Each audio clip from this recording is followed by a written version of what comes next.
Hello, everybody, and welcome back to Keeping Up with the Theta Delts, and welcome to the first episode in the in-house studio with videography. Breaking barriers here nowadays. Big steps. If you're watching on YouTube, remember, like, subscribe, do all the fun stuff. Spotify, Amazon Music. If you're listening and you're not watching this, leave us good ratings, do all the fun stuff, leave comments, things like that. And how you boys feeling being on the first episode on camera? I mean, it's typical, right? 4 white guys breaking down barriers. Big steps forward. One giant leap for mankind. Cook, what you left out is this is the After Hours podcast. So we're all like sleep deprived. It is 11:12 at night. Yeah, we kind of left out on a that Thursday.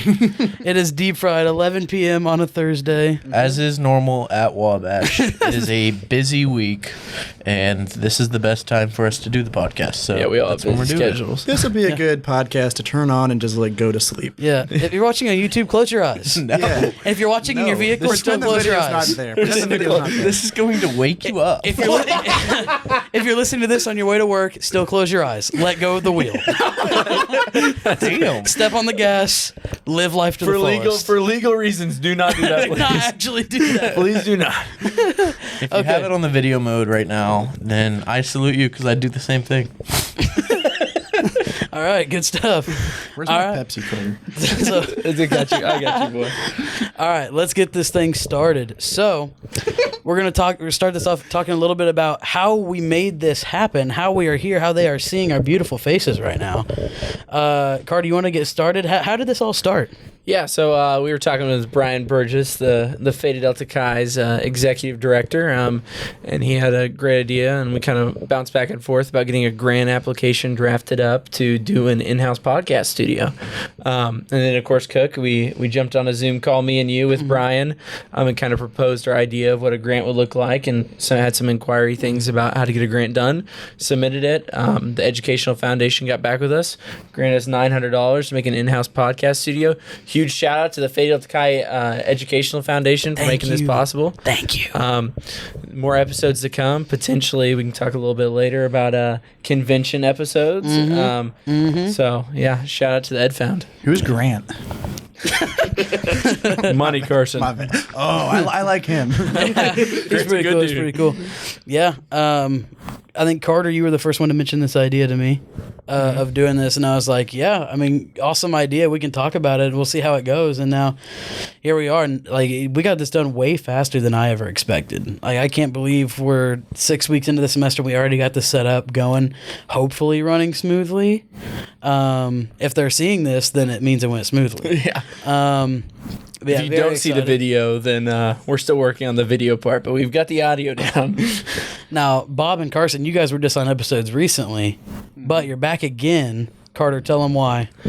So I thought for this first episode, it'd be good to talk about where we've been and where we're going. I mean, it's a lot of big things. The Oopsie Doo Charge is a big swing right now. Everyone's kind of got their eyes on us. We went from literally nobodies to now winning the Victory Cup and now hosting convention at Wabash this year. And hosting a podcast. Hosting a podcast. And I thought about who better than the two pledge brothers that I had, or new member class brothers that got us. Well, I'm saying pledge brothers. That got, Editor, cut that. that helped us get where we're at. These two guys here are definitely to the main contributors to the huge culture shift we had at Oopsie Doo. So For sure. Bob and Carson, you guys want to talk a little bit about like how things were when you were here and now, like the things that you've done to get us to this point now? I'll go first. All right. With questions. Let Carson think. If you heard the last podcast I was on, I think the first step that I took personally with change was stepping up as a rush chair, and I took it serious. But I think even before then, when me, Carson, and Carter were going through, at the time, what was pledgeship. And we were having tough times going, what is the point of this? We're in a house that, like, genuinely at times showed they didn't care. 13 to 16 guys, too. Keep that in mind. Yeah. So we all kind of got together. I think it was just a random study tables. And dishes, bro. Well, Bobby didn't do those. not, and it wasn't my fault. I didn't do them most of the time. It was football, but I think we had talks of like, okay, the reason why we're doing this is because we want better, like we want Theta Delta to be better in the future, and I think we're at that point where it's like, oh, we actually said something and did something, and I think we're proud of where we're at, and we're trying to just now continue that trajectory. But yeah, for me that was Rush. For me that was listening to the few guys that I could ahead of me and figuring out how I could contribute, and then helping guys in the future be able to feel that same way. Absolutely. Yeah, no, I think that's definitely a really good point, and I think that the direction you took with Rush was really strong. The thing is, like, I kind of want to point out on the podcast, this is not just PR. Like, we joined the house for a reason. Like, there were a lot of really good guys in the house when we joined.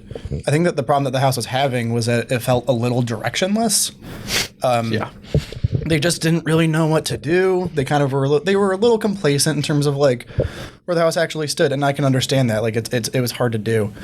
I think that if you're speaking generally, Carter was really huge in like an overhaul of like leadership and how we manage ourselves on like a leadership level. Of course, Bobby really took charge of things with Rush and recruitment. We were like, I hate to say it, you need to have numbers sometimes, man. And we were under a lot of pressure from the college to get those numbers. And Bobby was huge in making that happen. As for myself, what I would highlight was we needed a house identity. We needed something that defined us from the other houses and from even other Theta Delta charges. And I was fortunate. It was still in my first semester in the house. We got initiated. Yeah. And it was in like our first meeting or two that Bobby had stepped up and he was going to start being a Rush chair. And it was either that meeting or it was like around that time. One of our two philanthropy chairmen, he was dealing with a personal tragedy, and the other philanthropy chair said, "Hey, Carson, I would really like you to like kind of like not take over for him, but kind of be like a shadow philanthropy chair, and then potentially see about me running to be philanthropy chair that following semester." And that is what happened. That I became a shadow philanthropy chair, and then I continued to be a philanthropy chair for 3 semesters in a row, 3 or 4, something like that. I think it was either 3 or 4. I think it might have been 4. And not to pat myself on the back too much, but the work that I was able to do with guys like Andrew and Carter and like Braden, who was a philanthropy chair with me for a little bit too, we really got to like emphasize community service in the house. And I think that was a really big stepping stone for our house identity, our direction. Helped us win awards, and I think that some of those awards helped us get momentum to keep going and get more people into the house. Yep. I mean, huge shout out on Carson. I mean, dude averaging like 100 hours like a year, 60 hours a semester, like it's nothing. Waff. I mean, dude won the college's philanthropy award, individual philanthropy award. So, dude is an absolute unit. Carson, I got to give you a little bit more credit than what you gave yourself as well. I mean, dude, you were the rock and support system when me and Bobby were about to like crash out or lose our like cool most of the time. You're usually that calming voice that would take us, be like, all right, let's go on a walk real quick. Let's talk through it. I would give you credit in that sense that the mental health kind of side you brought to all the stressful situations, and the calming voice was definitely a thing that kept everything cool and kept things moving, almost like a train engine. Well, I appreciate you saying that. That really means a lot. I think that it's something that I think that 3 of us have kind of talked about more recently. Is like if any one of us was not in that pledge class that fall, this rebuild does not happen. Mm-hmm. It needed all 3 of us. It needed the support of the guys who were already in the house at the time for them to buy in and to care. And it took us getting the right people into the house, and we have gotten the right people into this house. Mm-hmm. That we're still on a rebuild. We're still on the upswing. Oh, yeah. We're still looking to improve every way possible. We always say it in most of our meetings. We usually say the improvement does not stop. We do not settle for where we're at. We can always improve. I think that's the big thing that drives us to continue to make improvement. But I feel like there's also more that we always miss out on, and we talk about where we've been, and this is what sucks, and this sucked, and we took it to here. But we skip a lot of the middle steps. Mm-hmm. There's a lot of stuff in the middle that was absolutely terrible. It was terrible experience. We made hundreds of mistakes. Maybe small, large. Not me. Not Carson. He was perfect. I am always. I would say we made like hundreds of mistakes. Like take this first. Bobby, how did your first semester as rush chair go that spring when we recruited only Ian Laughlin? You kind of gave the story right there, Carter. That sucked. Well, there's a little more to it, though, right? There's more to it than that. It wasn't great, but I think that was partially just due to me not understanding how stuff was and we not having, I feel bad saying this, but it's true, a competent person able to tell me how that goes. I'd say it's the structure. I wouldn't even say you couldn't even relate to them not being competent. The structure wasn't there. Right? The structure wasn't there. I had, for us, so we are currently and still will be into the future 365 rush. That was not a thing at all. One, at Wabash for the most part, and two, here at Theta Del ever. It's still rejected at Wabash. 365 rush is like the opposite of the Wabash model still. And we had got guys in the spring before, and a lot of that was just they got their bid earlier in the fall and then accepted in the spring. This was completely different. Like, for me, it was trying to figure out how I want to do that. And then, two, not being a rush chair and also being a freshman was like, some of the time that I'm talking to people, it's like they view me as a friend, not a person that wants them to join their brotherhood. So it was really hard for me to do that. And one, it was an intimidating job when some of the guys that you're getting told to rush are either sophomores or juniors, and you're like, this is hard, like hard to do. So that was a big challenge. We hosted events. They honestly didn't go that bad. We had people over.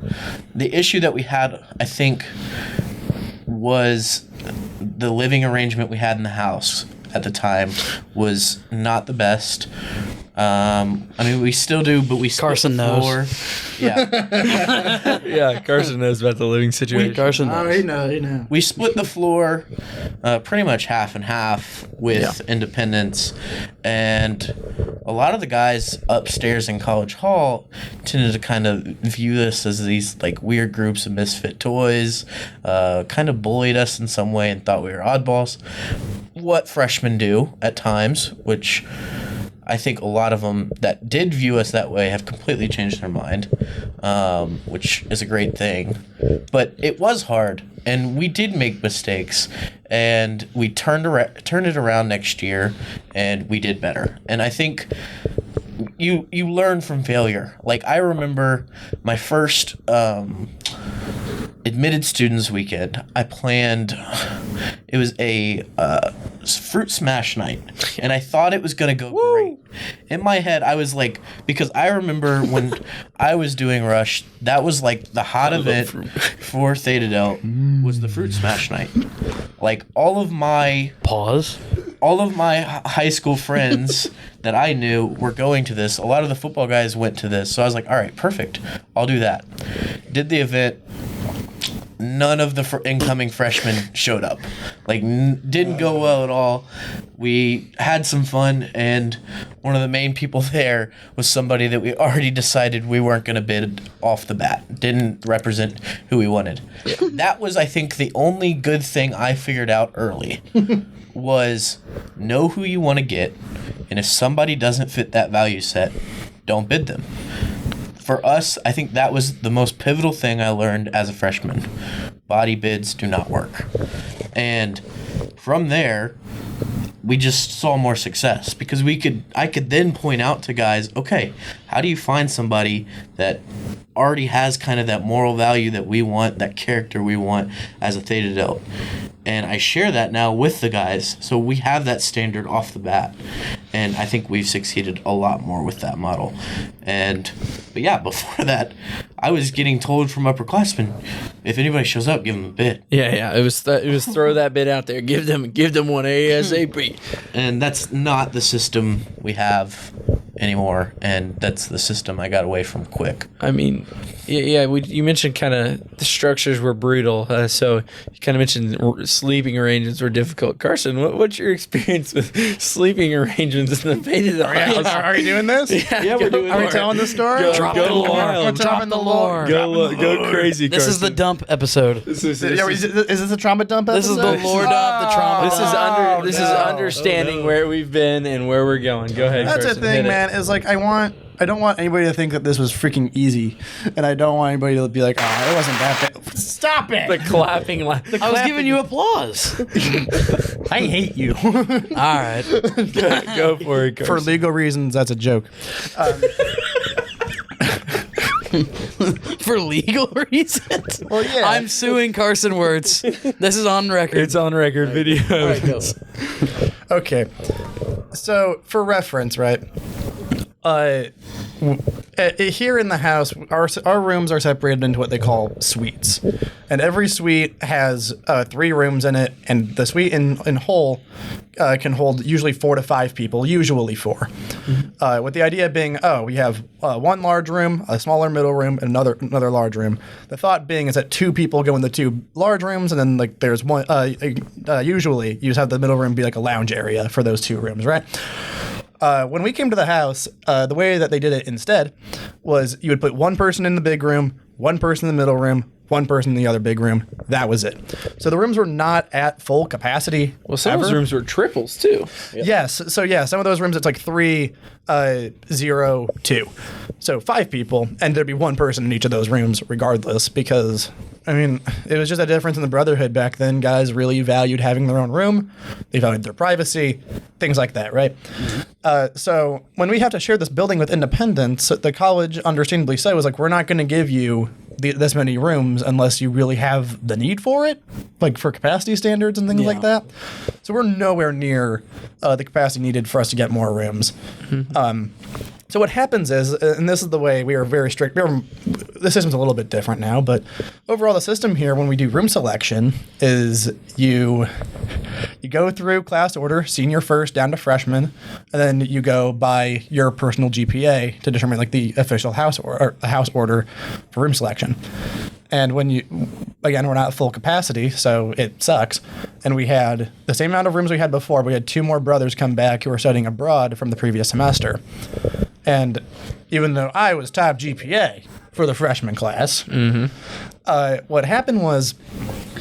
Brag much? Well, I'm perfect, Cook. You know? All right. I don't make mistakes. I don't make mistakes. I'm actually the smartest. I'm a creative writing major. I give myself an A. So, long story short, it came down to Bobby was, if you don't mind me saying, Bobby wasn't going to have a room. Yeah. Because nobody wanted to double up. Yep. Bobby was doing football lift stuff, and also Bobby's my guy. I care about him. I was not going to have Bobby be displaced and not have a room. So I took it upon myself. I made like kind of an agreement with the execs at the time and other house leaders that until we got more room from the college, because for some reason the upperclassmen are really insistent that we are going to get laughing those track rooms. on that one, because Yeah. that's not true. Yeah, no, the upperclassmen. Okay, he's gonna hit the button. no. There. I got it. I'm going to use it. Thank you. No, the upperclassmen were so insistent. It's not going to be a problem. Give us like a week and we'll get you a room, right? So in the meantime, I slept in the house's, the charge room. Back then, that charge room we had like couches and chairs all over the place. It was like not a very... It is now a professional meeting Yeah, space. it was a Before, lounge back then. They were couches. So for about half the semester, I think it was through midterms, I think that's right. I was sleeping on a couch in the charge room. I had no armoire, no desk, no nothing. And what was my favorite thing about this freaking struggle, bro, is that whenever, we have our weekly house meetings, and the guys were like, hey, Carson, you got to get your stuff out of here for the house meeting. That was the most, like, sucker thing of all time. I'd take my stuff into a closet, wait for the meeting to be done. After the meeting, I'd take my stuff out of the closet, put it back in the charge Here's the room. thing. Me and mind- Bobby offered to double up with other people, and me and Bobby said we double up and give them our middle room. Nobody did. No one would give up their room. Well, and the issue, the big issue that we had was me and Carter were like, all right, we can double up. It would be okay. We'd figure it out. And the issue we had is we had a live-in freshman independent that dropped from our house that still slept in the same room as Carter Birch and was a nuisance. Shout and out, played video games shout all the out time. Min who sat there at 3 a.m. playing video games, screaming at the top of his lungs. Okay. Don't. I feel like you're just calling out Ian at this point. Ian doesn't talk. No, he does. Ian's dead silent on Ian's his fully games. locked in. Dude is locked. Come on. Editor. We're good. Don't cut that. But Hey, you want a late night podcast? You're getting a late night podcast. Me and Carter tried to double up. It got rejected. It was crazy. We tried to then move this kid out, and no one. I don't know that nobody tried. Nobody wanted to like step on the toes No, 'cause they're of like, the he'll- administration. He's gonna accept his bid next semester. Yeah, they were trying to get him to accept his bid. He's at Phi Psi. They don't like him very much. That tells you how he accepted it. I have no offense against the guy. Wasn't he screaming? Wasn't he screaming in Vietnamese or something? Yeah, he's an Yeah. international student. He was. I thought That could have triggered somebody's PTSD. You bring the wrong person into the building, that's going to Okay, trigger something, bro. Carter's grandpa. Yeah, No. you bring Pop around. stop. That's not appropriate. Editor, cut that actually. That's crazy, bro. No, it wasn't even like that. It was. It wasn't even like that. Editor, leave it in. But the issue we had. Okay, first, it didn't affect my sleep at all, even though I was in the room closest to it. Yeah, you're the real victim here, Bob. No, I'm speaking on the Carter and I. Hold on, You're the real victim. Hold on. I have Speaking my on own the- room with my dirty laundry. I'm speaking on the experience. go ahead, Bob. Okay. The experience I had was I would try to use their room as like a step through to get to my room at first. And then I had to see Mid every single time. And I was like, and then he'd look at me and he'd offer me a vape. And I would look at him and go, Based. I don't vape. And then I would go and look at him and go, are you going to go to class ever? And he would go, no. And I was just like, okay. So I avoided it Based. and went to who was at the time our pledge trainer's room to go through it. That position no longer exists. Yes, I would not go through it. Through Carter's room, I would rather go through our pledge trainer's room. It was Insane. Can we say it? yeah. He made. I don't know if it was on. He never told me if it was on purpose or not. But I would randomly just hear these like goblin laughs right outside my bedroom Goblin door. screech. Just- like You're getting haunted. Can you mimic it? Do it. Do it for the pod. I don't know if I can. Do it for the pod. Wasn't it like a Just right outside your door. That's a witch, not a goblin. I don't know what he did, but it was I don't know. It was crazy that he did it, one, but I would then like try to walk outside my room and like see what's happening, and he would then be in his chair acting normal and playing a video game. And I'm like, what the heck? So then I would try to play it off that I like heard it because I didn't know if it was him or not. So then I'd walk to the bathroom. And then I asked him about it one time, and he just was like, no, wasn't me. Do you want Nutella? You want Nutella? Okay, but to be fair to Screv, he did offer me when I was sleeping in the charge room to go to his room and sleep on his freaking futon. On his futon instead of a bed. I was like, Yeah. thanks, Evan. That was No really thanks. crazy. I mean, these stories are really important to consider. The house is not like that anymore. Yeah. Just to preface, Yes, it is. just It's worse now. just It was Carter has to room with Nate. no. Nate's a good dude. Stop. He's a goblin too. Yeah. They're all goblins. I just want you to know, anyone listening to this, this is a more laid back podcast for the You don't say. late night podcast. Very professional. Yeah, very more professional ones will come in the future. No, that's they won't. for what is like what it's I'm worth. sorry. Not What if I was have it my happening way. back then to me, Carson and Carter, for whatever reason, felt like normal to an extent. like it felt like we were okay. It was all right. This is college. This is Theta Delta. Which was like once we made changes in how everything went, everything completely like changed. That never none of that would ever happen again. And I don't think with what we're doing now, there will be the crises that happened back then to happen. Which And you know what's funny is now, like when I got here, I was expecting like what you guys are talking about, but I was shocked after like a couple weeks how normal it was here. Normal's a stretch Well, there. okay, well, but I mean, coming out of high school, I mean, you know, I have this, you have the idea like what people Animal House. what people have of like Yeah, yeah. fraternities, you know, like what the like stigma. how they're portrayed in Animal House.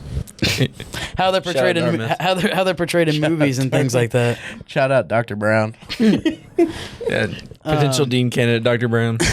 But like how you know fraternities are portrayed in movies and things. That's what I was expecting, but in fact, it was just like it was not. I was like, hey, you know, we're all friends. We just we're a fraternity and we're brothers. You know? thought you were joining Uzma Kappa. Nah, yeah, come on. I think it's funny Who's that Macaba we most lit say this fraternity? all from a couch that has a shirt. Do not expose our secrets. I'm covering it right now. You're welcome. The shirt. Do not sewed. expose the couch hole. That cheap thread that's already The falling $10 apart. couch. Yeah. Yeah. No. I think you can't even tell the old house was a thing unless you talk to the old guys who experienced it. You Yeah. freshmen didn't see the struggle, and of course, there's things we're always working on to improve. We're not perfect. You guys have it easy. Okay, we're not. We're not like saying that. No, but I we're am. No, there's Person is. There's some people, yeah, like if you go somewhere else, they might be like, yeah, you guys have it easy. When I was a guy, we used to eat each other's shoes. Like they'd say, we had to polish a shoe and then eat a boot. Huh? but What? the point is even after the okay, Carson, I know you're gonna say something heinous. No, I'm not. I'm not saying anything. Good. Even after like the point of getting everything coordinated and like going through the first semester, like let's look past our first year as freshmen. We come in as sophomores.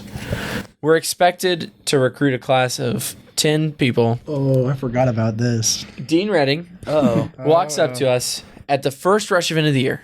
Fade Out's got our table set up. We've got no accepts at the point. Dean Redding walks up to me and Bobby while we're trying to recruit people. He hits us with that. He goes, like, wraps his arm around me, like, just pats me on the back. He goes, so, how the numbers doing? I was like, Not great, Dean Redding. I was like, we've got nobody so far, Dean Redding, but we have some extended bids. We think we're going to get guys accept. His response again was, he goes, those numbers, guys. He's like, they got to get up. Like, they got to get up. As I'm actively talking to a possible new member. Who accepted? Who accepted? Who was it? Gabe. Oh, that was Gabe. Thank God. Shout out Thank to you, Gabe. Gabe. My current roommate. Shout out to Gabe. But Aw, that's a sweet story. we recruited. I know, right? We recruited. How many guys that semester? You guys have a good love It story. was 8. It was 9. Or was it 8? It was 8. One drop. No, Not you're right. drop, but- You're right. No, it was 9. Yeah, 9. Because we had 10 with Caleb, but then we removed Caleb. Just he didn't fit with the brotherhood. He was kind of on personal stuff. It just didn't. It wasn't gonna work out. Yep. You have something for it. My future lab partner, by the way, full circle moment. That did happen. I hate you, Bob, for doing that to me. No, I'm kidding. It wasn't my fault. I'm kidding. So the point is Dean Redding's getting on us about this. And then the following semester, we recruit another 5 guys? 5. Yeah, another Well, 5 we went, guys. We went 365. We recruited 2 RAs who they told us we could not recruit. We were not allowed to recruit. Shout out Jim Hawksworth. Yeah. Big ups, Yeah, Jim. big shout, Jim. Big ups, Jim. if he knows what big ups mean. Big shout. Hey, Jim. Ask Big ups. Jimmy, he'll tell you. That's Jimmy. Yeah. Hey, Jim, you got Riz. Okay, but You a player. I don't know about that. But in a good way. in a good way. The point is Dean Redding was literally just honest. And Dean Redding's a good dude. I've had great conversations with him. Okay.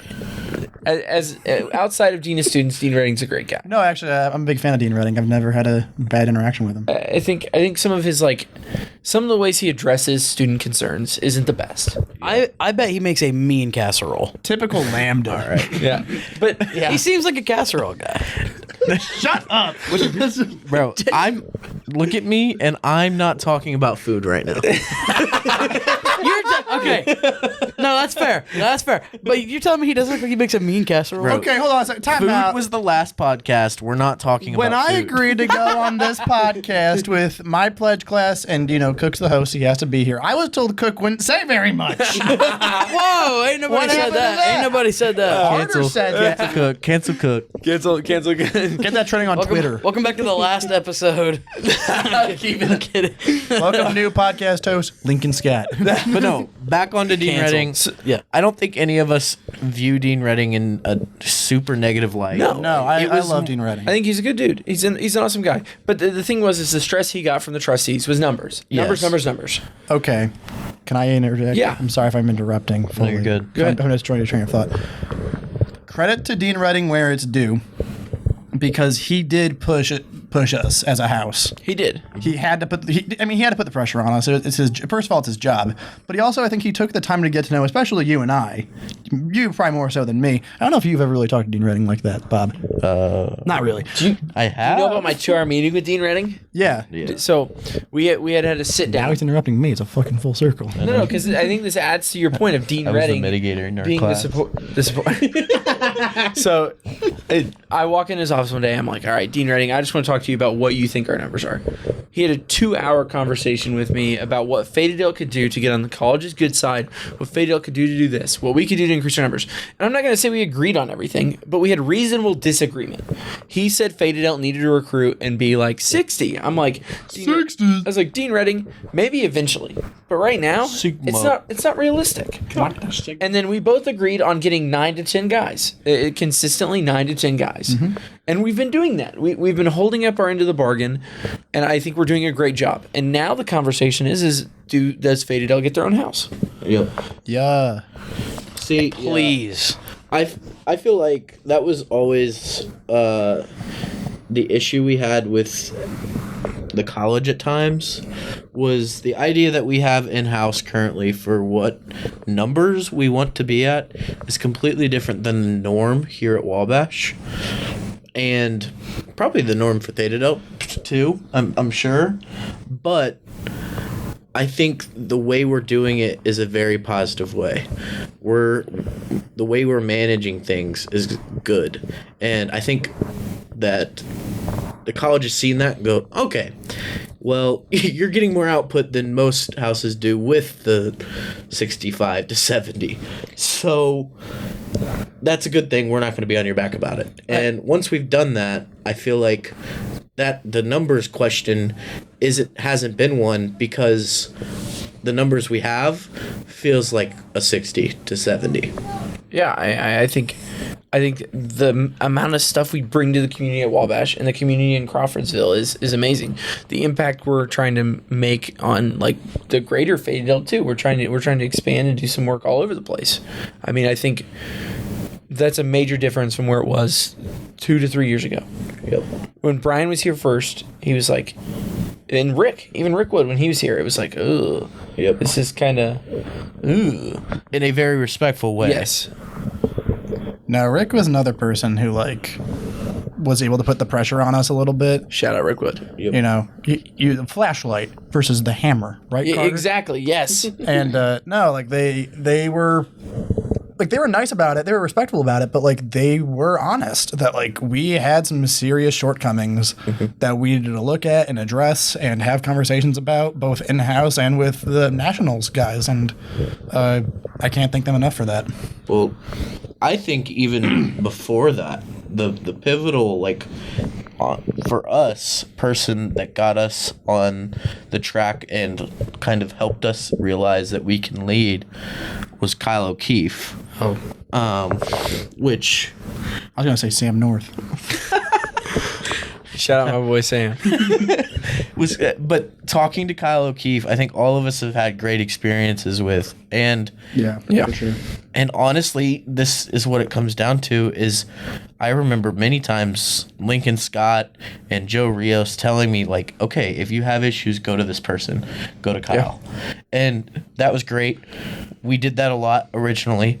And Kyle is a dad now and is busy, and we don't have to go to him for as much, which for him is probably a great thing, because I'm sure... I just annoy Corey. yeah. Take that, Corey Egler. Corey, come back. I'm sure, though, that when that all was going on for Kyle, I'm sure he was happy that we were coming to him for all that. Oh, yeah. But I'm sure after a while, it got pretty repetitive. I know from me talking to him, he was like, there was many times we're talking to him, it was like, okay, you know what you need to do, just go do it. Like... They're not having to babysit us anymore. Yeah, for sure. And that's how it was. It really was like that. We had alumni babysitting us, helping us know how to do it.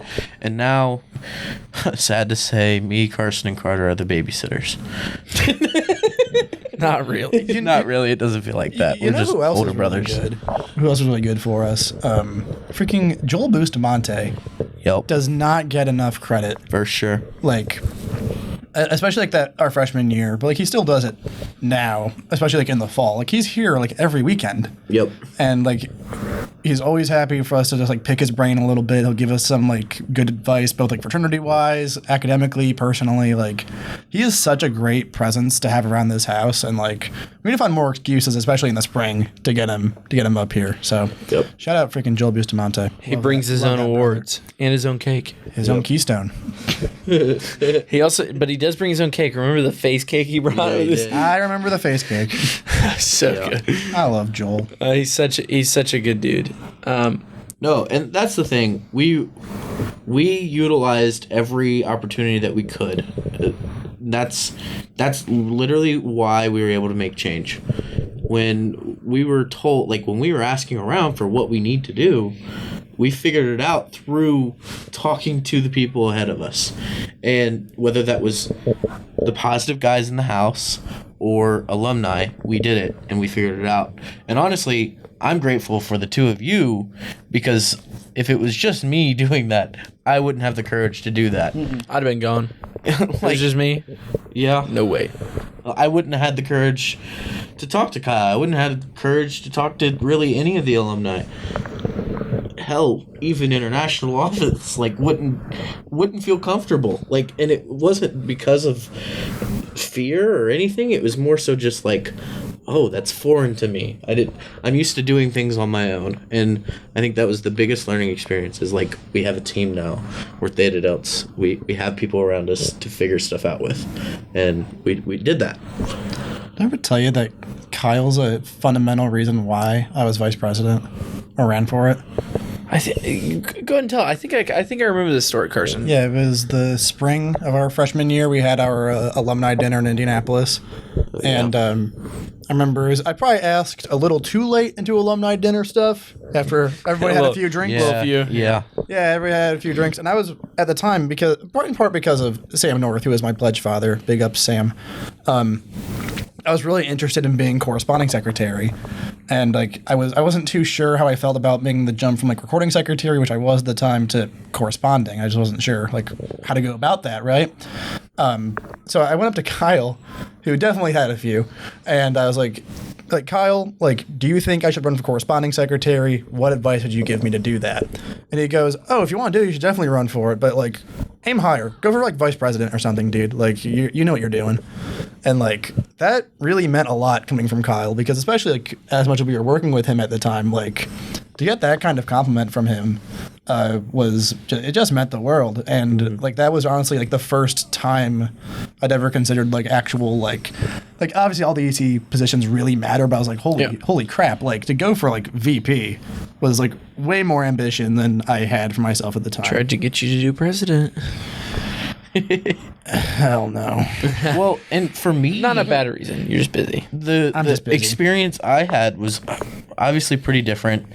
You're not even a brother for a week, and you get put into rush chair. I did not feel confident in that position whatsoever, and I thought it was just like nobody wants to do this, I'll do this, which felt kind of odd, obviously.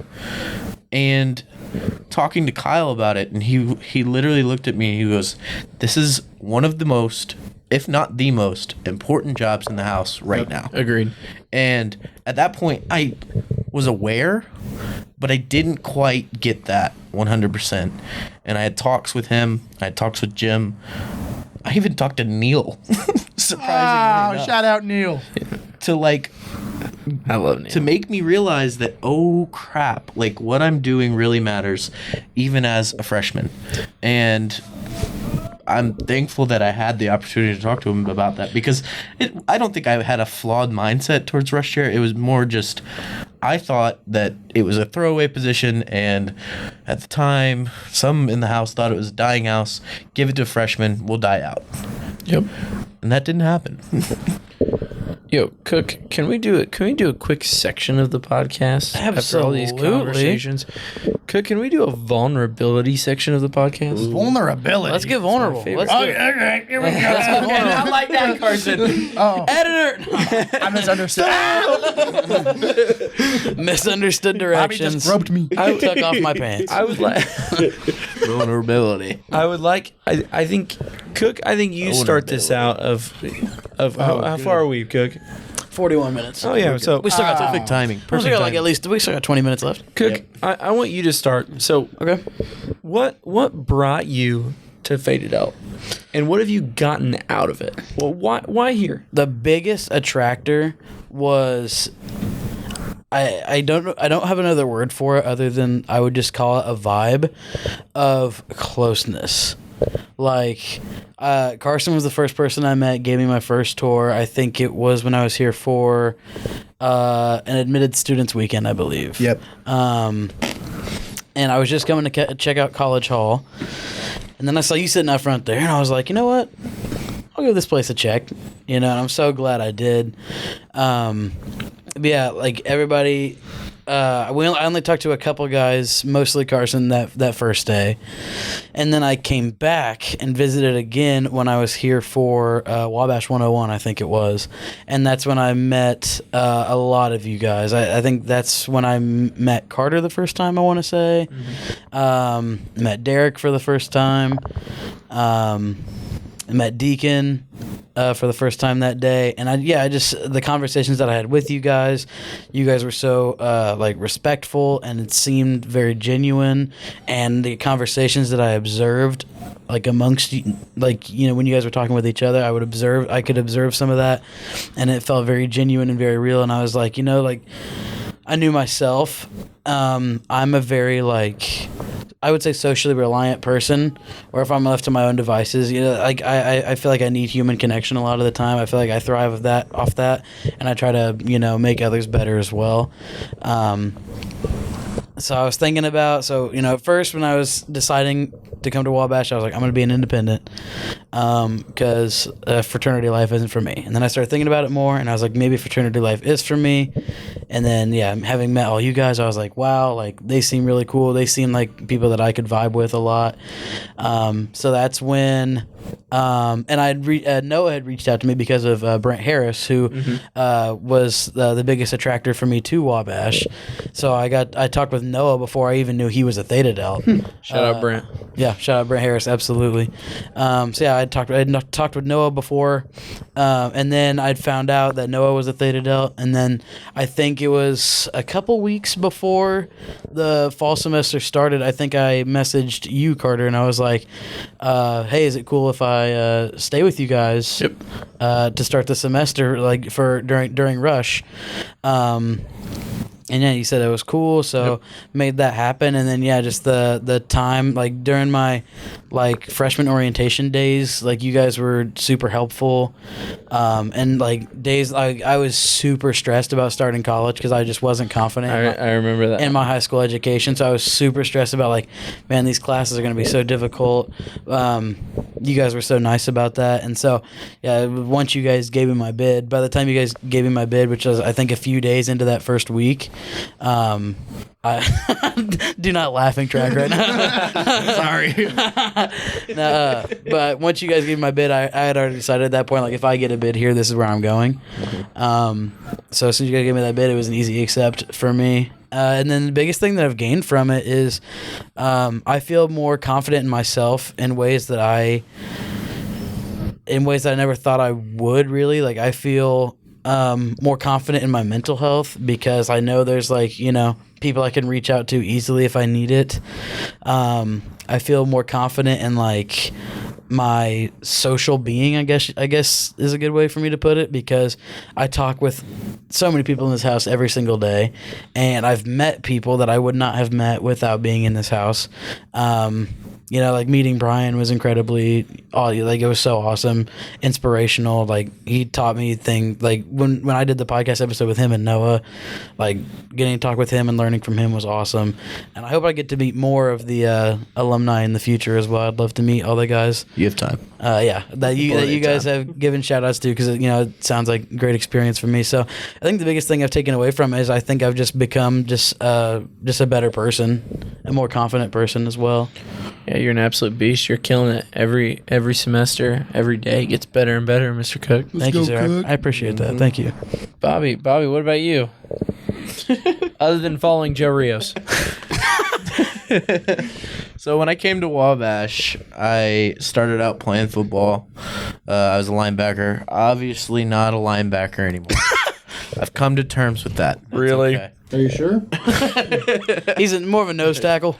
Not the door. But I was a damn good linebacker, and I got to really connect with Joe from day one of fall camp or summer camp, really.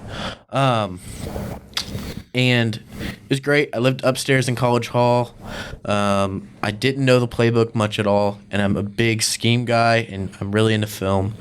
So I came down, and I thought Joe would be the same way when talking to him. And going over the playbook and film, I knew probably just about as much as Joe did at the time. But that was okay. That meant we both could look at it, get to know it, learn. And I got to basically study film, watch stuff with Joe, got to talk to him. And then it turned into discussions about the house and whatnot. And we were the only two, well, he was the only one back at that point. This was 2 weeks before anybody moves in. And I wasn't aware that I would be moving in at the top of a fraternity. And I didn't think it was that daunting. I had never seen Animal House. I really had no expectation of what a fraternity would be like. I had no clue. Other than after that moment, I talked to my mom about it and just was like, yeah, I met this cool dude. He's a starting linebacker on the team. All right. Sorry. No phones at work. All this stuff. I'm not getting paid for Who he this. digs. I'll sum up the story. But Jennifer. he was awesome. Got to know him, which was great. Then once everybody came back, they started rush and all that, and I was still living upstairs, and I was finding it so hard to make it to everything mandatory for football. And I was like, why am I doing that? This is hard. I didn't like it. I talked to then Dever and Jake, and they had things they had to be up for and all that stuff. So for me, it was a lot about time management, actually, was why I accepted my bid, which is crazy to think about because it's not really a huge part of who I am now. They're screaming out. You guys can hear that background noise. I'm so sorry. I'm not. But over my time here, because my high school experience was probably a little bit different than Carter and Carson's, and I had learned I want to say at first, for me, all my high school experience was all that matters is sports and football, which was crazy. And then second semester high school, senior year, I made a lot more friends, got to talk to a lot of different groups of people. I'm cutting that. All right. I'm kidding. Different groups Did you of see people. And it was great. So I tried to go into college with that same perspective of like, okay, I can be friends with anyone.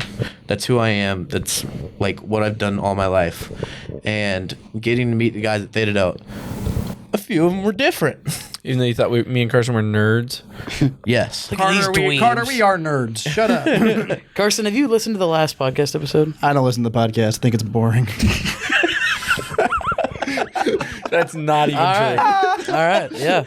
Carter. I'm sorry. No, I work too many hours a week. I'm sorry. No, I My get bad, it, my I get it, bad. I When the show is over, I'm going to get caught up. I understand. Probably. I understand. Hey, just listen while you do Probably. homework. No, I'm playing. But Carter mentioned the first time he met your mom on the last Oh, episode. it's not even true. It was. I do not talk to my plant. But she said that. She did say that, but you cannot trust my mom. Carson, you're a plant talker, unfortunately. Mom, if you're listening to this, which God knows you probably will. So as you can see, Love you, dare Carla. as Love you can Carla. see, I love Carter you, Mom. and Carson are nerds, and I thought that originally, and I was correct. Oh, I'm sorry we get more than C's in our report cards, Bob.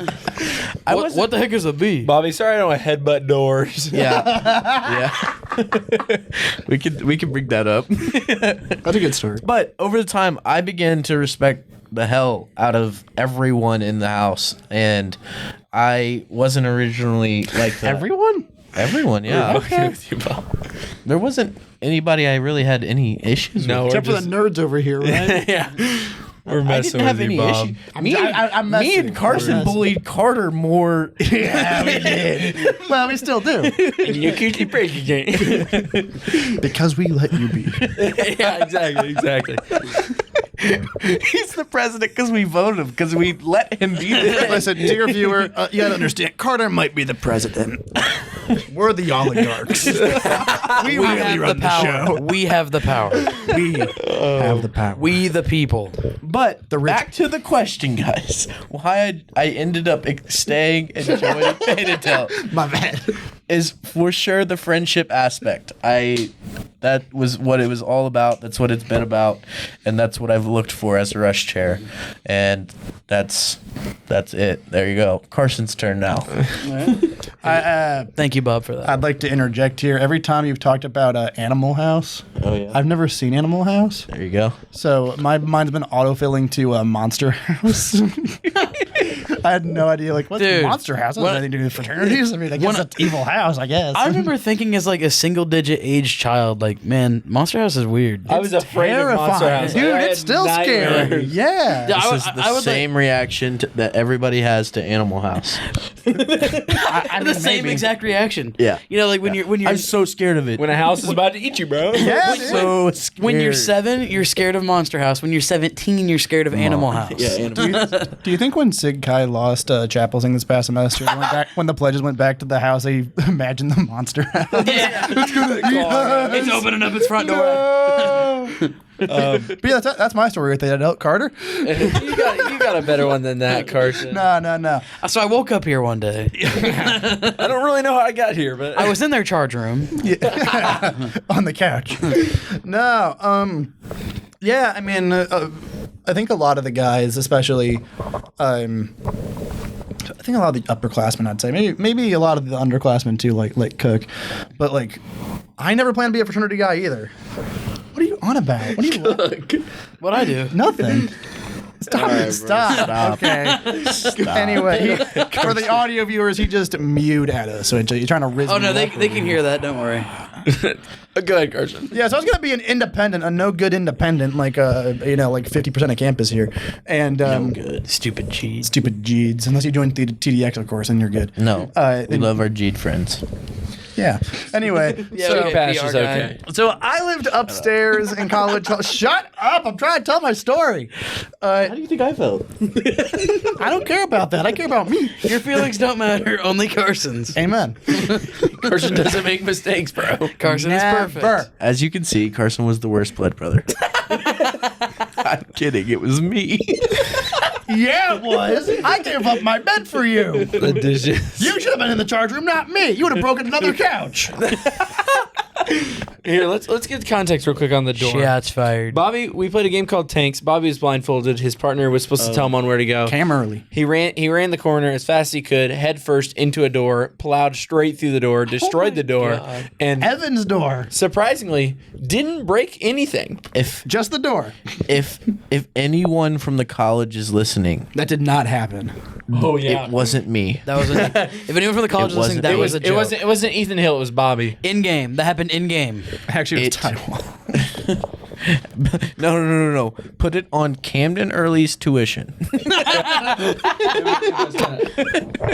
His name is Camden Early. And It was Camden Early. It was Camden early. Anyway, so I was going to be independent. I was in college hall. I was an independent for like a solid 4 days, and then I joined the house. Yep. 4 days. So what was funny, right, is that I was upstairs. I was in the suite, and my roommate, who was supposed to be my roommate, Lane Brockman, shout out Lane. He texted me like the same day. He was like, "Hey, when we did like our housing stuff, I'd initially asked for a single, and I got assigned to you. Well, Mike Lynn, housing director, just emailed me saying, "Hey, there's a single open over at Morris." So I accepted it. It's nothing personal, man. I just want to let you know, like, that's going on. It's like, okay, cool. No roommate. I was actually, at first, I was hyped about that. I was like, oh, sick. No roommate. Whole room to myself. So I got moved in, right? A whole triple. Yeah, a whole triple to myself. Woo! Solid. You know, like Evan or Sam. And so I was in the suite, and there were the two dudes who were in the connecting room, you know, the suite style I mentioned before, was some other no good G'd, and Carter. Wrestler. Cool. I don't even think he's here anymore. I never talked to him. I have no idea what the heck he is. I don't think he's here anymore. Okay, I'll take your word for it. But yeah, so Carter was there, and that was pretty cool. We had some cool orientation stuff going on, per usual, you know, the first few days. And after that first night, we had an event over across the street at Ball Theater, and we got done. And they're here, they're the Theta Delta outside their house trying to get people to come to their Stinky Rush event. And I was like, there is no way in hell I'm going there. So I took like this super far out curved way to try to get around the Theta Delta and get to the back door, the independent door, and go to my room and ignore them. I'm turning over there, and freaking Joe Rios runs up to me, and he goes, "Hey, are you in College Hall?" I'm like, "Yeah." He goes, "Are you coming to our Rush event tonight?" And I was like, "Dude, honestly, no. that is probably not happening." And he goes, "Well, man, that kind of bums me out, but it'd be really cool if you did come down. If you don't want to join the house, that's fine, but get to know your neighbors a little bit, right?" And I was like, "Okay, well, I'll think about it, man. I'll think about it." And I was going back to my room, and I was like, I don't want the evil frat guys downstairs to hate me. Yeah. I thought TDX were a lot more. They'd send the dog to eat you. I thought Louis would eat you. I thought TDX down here was a lot more than they were. I thought they were huge. Get them numbers up. I had no idea that it was 15 dudes. So I was like, I don't want to be on their bad side, right? Especially as somebody who's not typically very confrontational. It was 15 when we joined. Typically.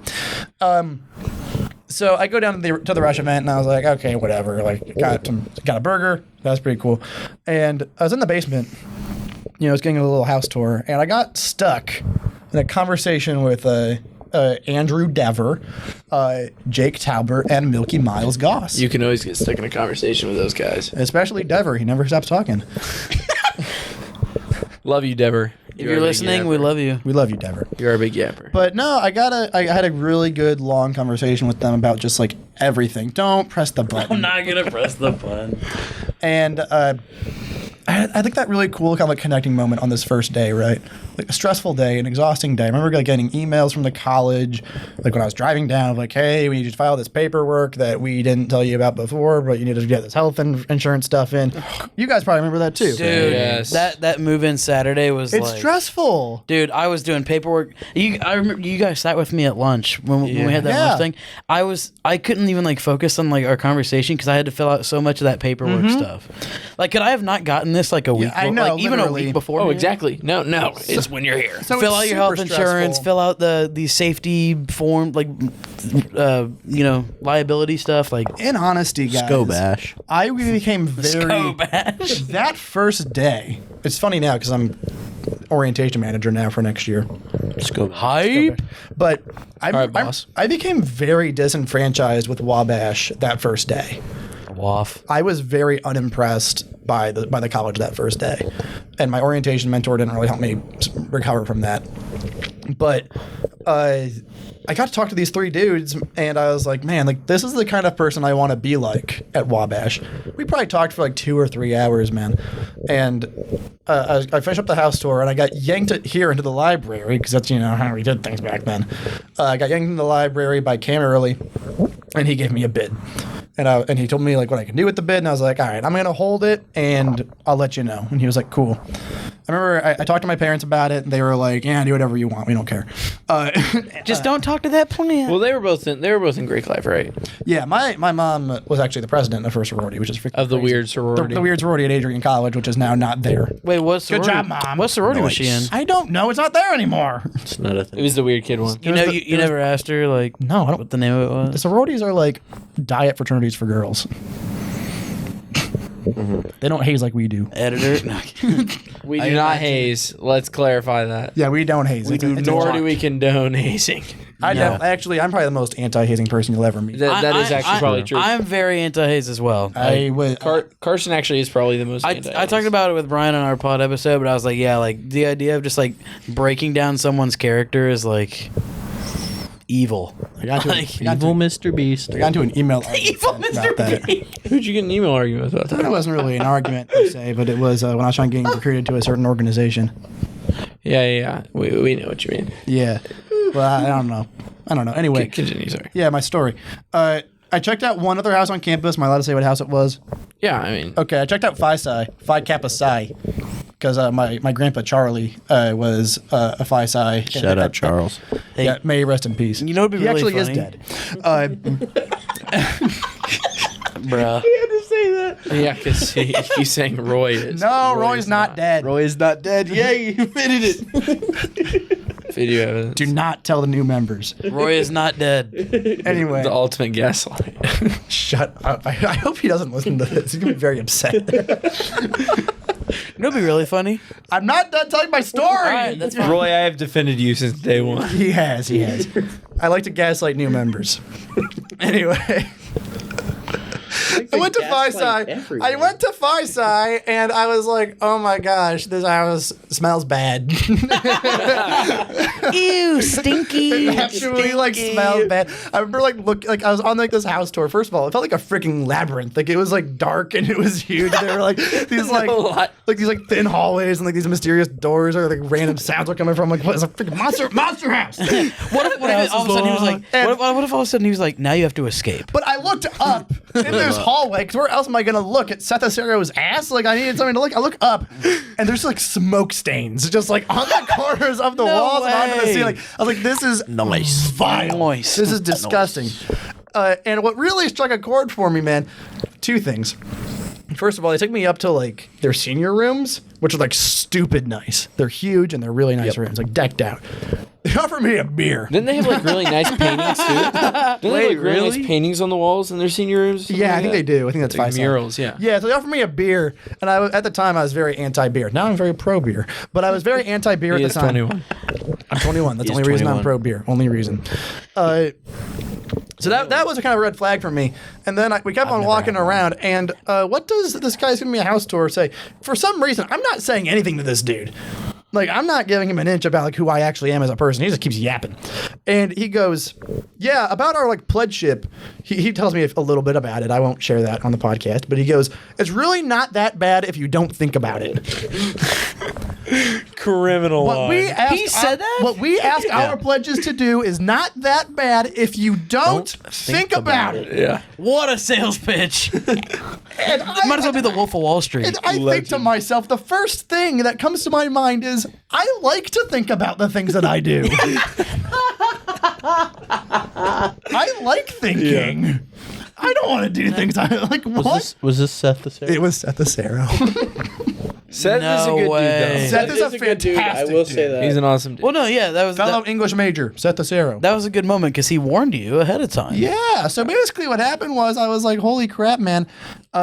This is not that. I did not want to join this house." And I go back outside and I look at the other fraternities on fraternity row, and I'm like, "These all seem the exact same." I'd seen Teak before. I was not impressed by Teak when I was here for like admitted students or whatever.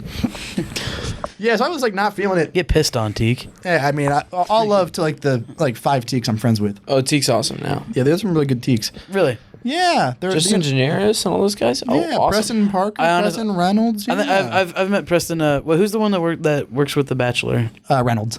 I've talked with him. He's cool. great. I love awesome Preston guys. Reynolds. Yeah. I can't remember his last Too name. bad he's on a Theta Delt. But anyway, Think about it. so actually, to be fair, Roy did have me ask questions to TDX before, and it was what their stance was on hazing. He had like one other, I don't remember what it was. But yes, TDX lied, and they're like, "Yeah, we don't haze." I was like, "Oh, cool." So I you know, They lied. No, they did. they lied. They 100% lied. No, I think it's funny you called him out on that. That's Yeah, fine. they did. They lied. They're When like, we "No, were we don't new haze." members, Like, okay. When we were new members, we got hazed. Yeah. The year after, as soon as we were brothered in, gone. Done. We were done with that crap. You know, it's crazy how easy it is to make change if you're just like, "Hey, you know what? We're gonna change." Yeah. You would have thought. or we'll leave. I mean, that would. I would leave in a heartbeat right now. No, you would. You were so full of it. I am very full of it. Anyway, so I was like, okay, I'm not joining Phi Psi. I come back to TDX. I go to their Rush event. That was in the basketball court. It was actually Fruit Smash night, and I remember talking to Sam North. He was like, "Hey, what have you been up to today?" I talked him through some orientation stuff. I told him I went to Phi Psi. I told him I didn't like Phi Psi, and I was like, "I really like it here." And he was like, "Are you accepting?" And I was like, "Yeah, sure, I'll accept." And it was a freaking like whole little celebration thing. You know, they never got anybody to accept back then, so it was a big deal. And I remember some short big kid walked up to me and he goes, "Hey, I accepted my bid today too." And I was like, "Oh, sick." I wasn't that big back then. And he was bigger than me, so I was a stick back then. Now I drink beer. That's my story, Carter. What have you got out of it, though, Carson? Like you said, Chicks. What? we're at an all-male college, Carson. A jaded outlook. Why'd you stay? Remember back to when? I blacked a lot of that stuff out. What? Why'd you stay? Why did I stay? What did you get out of it? Why'd you? Yeah, why? Why'd I stay? What have you gained for TDX? A newfound hatred. I mean, honestly, man. Carson, realistically, Carson is the biggest Faded Out supporter. Am I right about that? He's a softie at heart. He's bigger than me. Brother.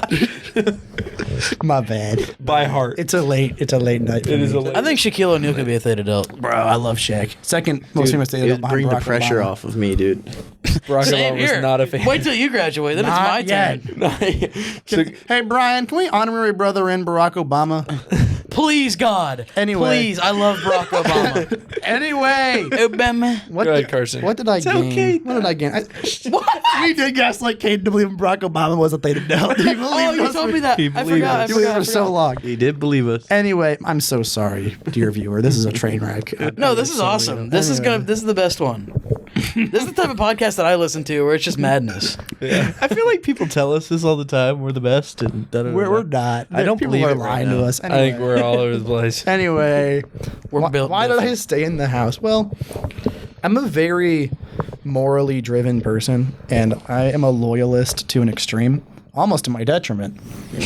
Ask my ex about Some that. would argue to your detriment. Yeah, sorry about that one, Carson. Yeah, it's okay. Editor got that. She's no Theta Delta mine. Anyway, she didn't want to wear the letters. That's what it is. Man, she sucks. Anyway,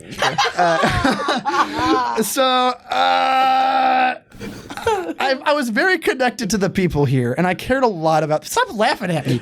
Be honest. We've had this conversation. I care a lot about people. You I'm said a you joined people out of pity in the person. past. Just say why you stayed and what you got out of it. Because Yeah, that's what I am saying right Okay. now. I stayed for the house because I cared about the people. Yeah, the people were freaking insane. They were weird. They didn't want to do anything. I don't care. They're my friends. what'd you get out of it? Chicks. All male There's college. no chicks here. I'm sorry. It's a joke.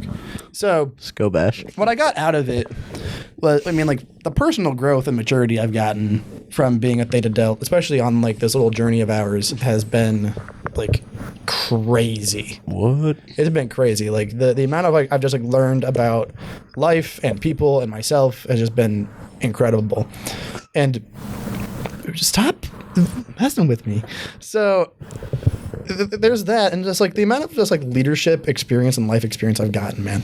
I just had a job interview on like, was it Wednesday? Yeah, shout out on that, Carson. Yeah, shout out for the job I got. Thank God. I need the money. And thanks for the snaps. The amount of like things I could talk about of like they're asking about like things that I've led, events that I've worked on, just initiatives I've worked on. The amount of things I could just like relate to TDX and not make it necessarily like your typical frat story of like, we threw a party and the bartender was crazy. No, it was like it was Psycho. No, it was like they tell us about an event that you worked on that you're really proud of, and I was like, okay, let me tell you about the time we did a philanthropy event partnered with a local foster group. Yeah. It's like normal people, let alone college students, typically get that kind of experience.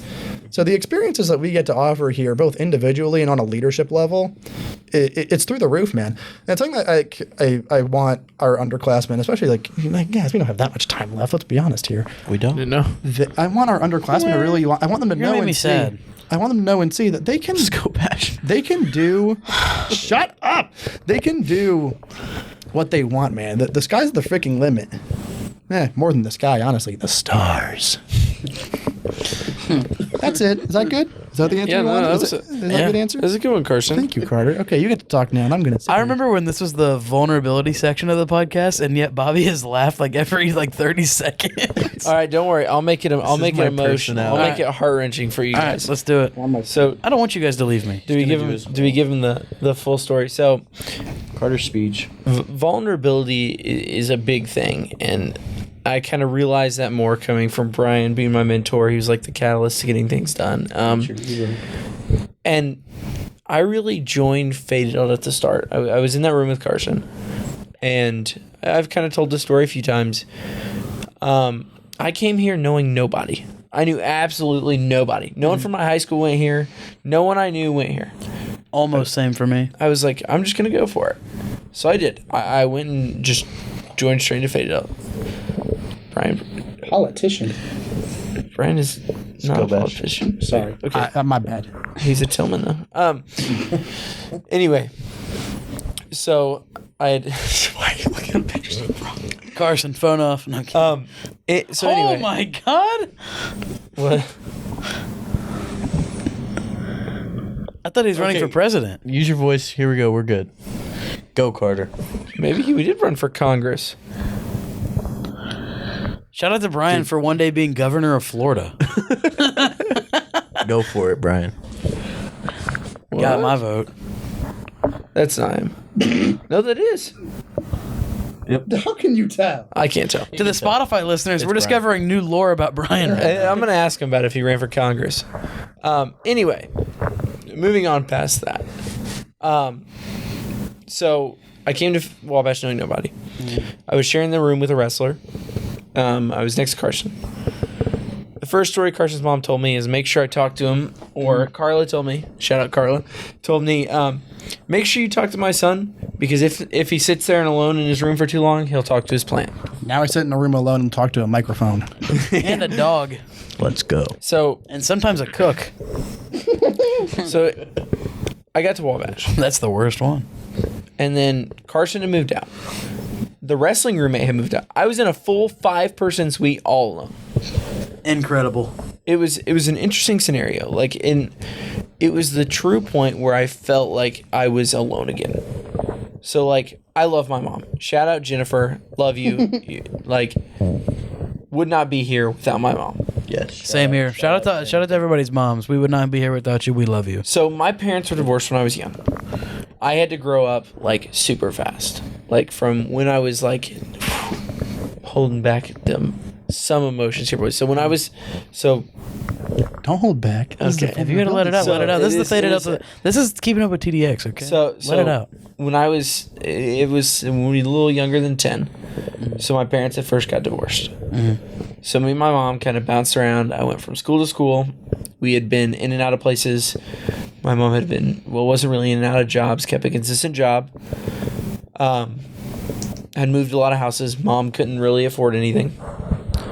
There were some very rough nights. There were some very rough days. We for a while we were living with her parents because she couldn't afford to do it alone. Couldn't afford anything like that. Like rent and house costs got a little too much, as well as me going through school and me working and paying for vehicles and all that stuff. So huge shout out to my mom getting me through it, even though some of it was rough. And she'll always say she's a terrible mom. She wasn't. She'll always make the argument she was, but she wasn't. My mom says the same thing. I'm like, Mom, no. Yeah, so my mom had been through that, and we were going through, and I made it to college, and I was like the point of where I got to the point I felt alone again, just in a room, no one else. Joe Rios came, knocked on my door, like got me out of my room to come down and play some poker. It was a little iffy. I've heard bad things about fraternities. I got here. They gave me Kyle's number. I talked to Kyle O'Keefe. Kyle really convinced me to join. So I ended up joining. And from there was some time, it was like the hazing thing. I was like, this is terrible. This sucks. What was going on sucked. And I had made it clear. There was one day I had enough, and I just went back. I went back at Evan. I was like, dude, I'm done. This is ridiculous. And it slowed down from there. And then after that, we were shortly... He's got a point. We were shortly brothered in. And it was rough. It was rough for the first semester after we'd been brothered in. It was rebuild. We were trying to find who we were as a house and our identity, and we got it rolling. I think, yes, I can say all the leadership things and all that are important, and they have made an impact in my life. The resources, Brian, all these people I've met that have been mentors. But I don't want to say I've been alone because I've had my mom and grandparents and things like that, but realistically, I had felt alone for most of the time through my life growing up. I had friends, but I didn't have the support system or the brotherhood or the people that were there when times got rough. I'm not perfect. I make mistakes. We all do. Mm-hmm. Except Carson. I was going to say, except Carson, apparently. Except Carson. Carson's never messed up once. Never. It was a brutal experience. And then when I got here, I kind of mentioned the struggles. My second semester, sophomore year, coming back to college, it was even worse. When my mom had been diagnosed with what was originally lupus, she had pericarditis. They thought she had a heart attack. Before I moved back into college, I had went to convention. As soon as I got back from convention, Mom was in the hospital. Woke me up in the morning and run to the hospital. She's moved to Indianapolis. There was like a brief point where they couldn't figure out what it was. It's like, well, my mom's health was bad. My mom's mom died when she was young. What's going on with my mom? And then coming back to college, I'm like, well, she's better now, but what if something happens again and I'm here? But I had the brothers to support me. And my mom's doing a lot better now. She has a new job. She's making a lot more money on the hour. She's doing great. She's met a guy that actually treats her well now. So, shout out Randy. Randy. Shout out to Randy, I think. Yeah. Yeah. I don't know you, but shout out. My name's not Randy. Dude. Sorry. But I think the biggest thing I got... Clank. Swoosh. I think No, bro, the come biggest thing I got out of it, though, was definitely the brotherhood and the support system. I haven't felt more involved with a group of individuals and the sense of loneliness has been gone for a long time. Mm-hmm. Where it had been present and dominant over most of the things in my life and my mental health was quite poor. I don't think anything else would have given it to me like Faded Delta Chi has. And I think the brothers here are people that have changed my life and have helped me get to the point where I am. And I think the most important thing I've got out of it is the brotherhood, support, and all my Faded Deltas, not just here, but those that are different institutions, those alums here and to the future. So I think that's my biggest thing that kept me here and that has changed my life. Let's go. Let's go, Carter. Beautiful. Thank you for being vulnerable with us like that. Yeah. Shit, I'd give you a hug, but kind of close quarters. Let's make it happen. Poor Carson. No, Carson. It's a miracle. Bobby has laid on top of me before, and I'm still here. Where we at, Cook?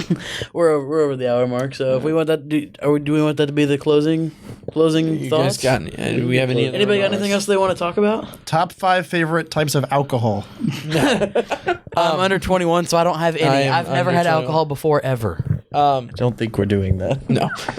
Worth a shot. I think. Hey, I see what Sorry, you did there. Corey. I see what you did there. Just Hey! future reference, we're gonna potentially take the podcast on the road to Boston. Yeah, when we go potentially. see the archives. I won't be there to see it, but just do whatever you got. Previous Yeah. host Bob McNoah take Yeah. care of it. Additionally, convention in Crawfordsville. Cook's gonna potentially lead some podcasts Yes. at convention. I would love to do that. And more video and podcast bits in the future, right, Cook? Oh yeah. We're gonna be having some fun. This one doesn't have any segments because this was very impromptu. Got everything just working today. Yeah. So, but in the future we'll bring back segments. Don't worry, we got some fun segments. I've got some ideas. Other big things coming up on the Wabash perspective, I guess. College basketball is in playoffs. I'm yeah. excited about that. Hopefully Yes, we sir. do all right. We got a tough path. Midterms are huge. Boo. So we're all locking in here, studious boys. Dude, I have one on Monday. Same. Ugh. Clank. I have a bunch of long papers, so my weekend will be filled. Yep. Yeah. Yep. It's locked in season. Any other crazy Carson, things? Carson, you got something? Also, What are you, shout out what to are you Carson. closing? What are you so excited that's about to be over Yeah, with? Cook, you're right. Shout out Carson. Before, do you want to say Yeah, what's going on right now? 12 Angry Men, Carson. Oh, yeah, that, yes. Stage managing the first show to get 5 out of 5 Wallies that I know of. At Yeah, Wabash. I don't know when the last time that was. I'm not excited that it's closing or that excited that it's over. It'll be nice to move on to the next project. It's been a very good project. Amen. Yep. Hey, Good stuff. I was else am I thoroughly part of? entertained when I watched what else it. am I? What, my boss? For the month of February, what am I, bro? Oh yeah. Carson over here is the Tater Delt Oopsie Doo Brother of the month. Hey, I For- did for- not decide that. for his work on getting a website up soon as It's well. coming. Yep. We're just extremely busy, but it will be here. I'm so busy. This Instagram is popping. It's never been better. Also, hey, keep an eye on the socials on Friday. More like fry. Right now. Oh, is crap. Friday. It is Friday. Oh my God. it is Friday. I got more recording to do after this. I told you, it's the after hours episode. It is. All right. On that note, we will say our closing. We'll close this thing out. So, thank you guys for being on the first episode on video, monumental episode. Nobody's doing it like us. That's true. They not like us. Okay.